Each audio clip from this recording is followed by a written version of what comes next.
ఈ వెరైటీ వంటకం పేరు గరాజీలు. ఇవి చూడ్డానికే కాదు, తినడానికి కూడా అద్భుతంగా ఉంటాయి.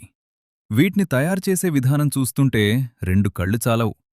మరుగుతున్న నూనెలోకి చిన్న చిన్న రంధ్రాలున్న గిన్నెతో ఆ పిండిని ఒక రెదమెగ్గా విసురుతుంటే అది ఒక కళలా అనిపిస్తుంది.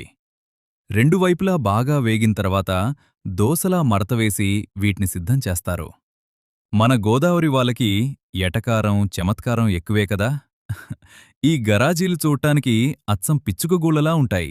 అందుకే వీటిని పిచ్చుకగూళ్ళు అని కూడా పిలుస్తుంటారు. నిజానికి గరాజీలు అనేకంటే పిచ్చుకగూళ్ళు అంటేనే అందరికీ త్వరగా అర్థమవుతుంది. వీటి రుచి మాత్రం అదిరిపోతుంది. ముఖ్యంగా కోనసీమ జిల్లాలోని నగరం అనే ఊరు ఈ పిచ్చుకగూళ్ళకు పెట్టింది పేరు. మీరు వీటిని టేస్ట్ చేయాలనుకుంటే మన కాకినాడలోని వైఎస్ఆర్ బ్రిడ్జ్ పక్కన కూడా ఇవి తాజాగా దొరుకుతాయి.